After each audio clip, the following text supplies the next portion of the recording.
စိတ်ထဲမှာလေစိတ်လည်းမကောင်းဘူးနည်းနည်းလဲခံပြင်းတယ်လို့မျိုးခံစားရတယ်ဗောနော်ဘာလို့လဲဆိုတော့ကျွန်တော်၈နာရီခွဲအလုပ်ပြန်ခါနီးလေးမှာကျွန်တော်တထေးစီကဖုန်းလာတယ်ဗောနော်ကျွန်တော်ရဲ့အလုပ်ဘော်ကင်ဖက်ပေါ့လုပ်ဘော်ကင်ဖက်ညီလေးတယောက်စီဖုန်းလာတယ်ဘာဖြစ်လို့လဲဆိုတော့အကြောင်းရင်းက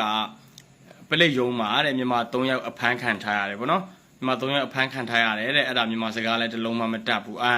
sorry ထိုင်းစကားလည်းတစ်လုံးမှမတတ်ဘူးလို့ပြောတယ်ဗောနော်အဲ့ဒါတစ်ချက်လောက်နည်းနည်းဘာသာပြန်ပေးဖို့သွားလိုက်ပါပေါ့ဆိုတော့ကျွန်တော်ကသွားခြင်းစိတ်တော့မရှိဘူးဒါပေမဲ့လည်းအရဲစော်မီသွားကြည့်ရတယ်ဗောလေဒီအတွေ့အကြုံလေးလည်းရှိအောင်ဆိုပြီးတော့ဘာကိစ္စလဲလို့သိရအောင်ပေါ့ပြောမှဆိုဆက်စုခြင်းနဲ့ဆက်စုသွားဆက်စုတာဗျာအဲ့လိုမျိုးသွားဆက်စုတာအဲ့ဒီအချိန်မှာကျွန်တော်ဟိုရောက်တော့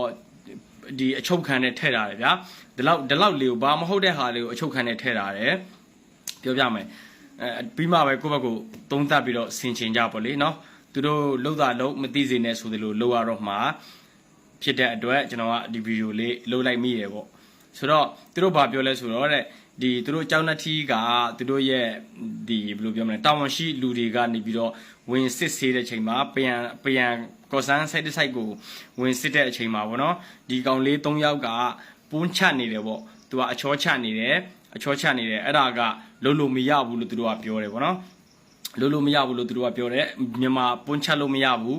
အဲ့ဒါကြောင့်သူတို့ဖမ်းလာတာတဲ့ကျွန်တော်မသိလို့ရှိရင်ဆေးတွေပါနေပဲဖမ်းလာတာလားပေါ့လေဆိုတော့အဲ့လိုမျိုးလုပ်တယ်ပေါ့ဆိုတော့ဒီကောင်လေး၃ယောက်ကိုကျွန်တော်မေးကြည့်တဲ့အခါကျတော့သူတို့မျက်လုံးလေးတွေကဘယ်လိုပြောမလဲသူတို့ဒီထက်ပြန်ကျင်နေပြီဗျာဘယ်ချိန်တည်းကဖမ်းထားလဲဆိုတော့ညနေ9နာရီလောက်ကတည်းကဖြစ်လောက်တယ်3နာရီ4နာရီပေါ့အဲ့လောက်တည်းကနေပြီးတော့8နာရီခွဲလောက်ထိဆိုတော့အဲ့ဒီအချုပ်ခံထဲမှာကတစ်စက္ကန့်တော့မှမနေချင်ကြတဲ့သူတွေကြီးပဲဆိုတော့ကိုချင်းစားတယ်ဆိုတော့သူတို့ကမေးတယ်မင်းတို့ချောချလားမချလားဒါပဲဖြေတဲ့ဝန်ခံလားဝန်မခံလားပေါ့မင်းတို့ချောချတယ်ဆိုတာဝန်ခံလားဝန်မခံလားဖြေတဲ့ခါကျတော့ကျွန်တော်ကသူတို့မှနားမလဲဘူးဆိုတော့ကျွန်တော်ကဒီကောင်လေးတွေကိုအရင်မေးတယ်ဟုတ်တယ်ကျွန်တော်တို့လှုပ်တယ်လို့ပြောကျွန်တော်တို့လှုပ်တယ်ဒါပေမဲ့ဘလို့ဖြစ်လို့လှုပ်ရတာပါဆိုပြီးတော့သူတို့ကနေပြီးတော့ကျွန်တော်ပြန်ပြောလာတယ်အဲ့နေ့ကသူတို့ရဲ့ဝဏဖြစ်တဲ့သူကအလုပ်ထဲမှာမရှိဘူးဒီပွန်းချရမယ့်ဟာချောချရမယ့်ဟာလေးနည်းနည်းရှိတယ်ပေါ့ဆိုတော့သူတို့ကလည်းပွန်းချလို့တတ်နေတဲ့ခါကျတော့သူတို့ဝင်ချပေးလိုက်တယ်အမှန်တကယ်သူတို့ပွန်းချတယ်မှမဟုတ်ဘူးလို့ကျွန်တော်ကအဲ့လိုမျိုးပလိတ်ကိုပြန်ပြီးတော့ဘာသာပြန်ပေးလိုက်တယ်ပေါ့နော်အဲ့ဒီအချိန်မှာနည်းနည်းသူတို့မျက်နှာကသူတို့လိုချင်တဲ့ပုံစံမရလို့လာတော့မသိဘူးပေါ့နော်ဆိုတော့အမှန်ကသူတို့ကိုချမ်းလို့ပြောစီချင်တာဗျာသူတို့ကပွန်းချတဲ့သူလို့ပြောစီချင်တာအဲ့လိုမျိုးအဲ့ဒီမှာပလိတ်ကပြောတယ်သူတို့အဲ့ဒီ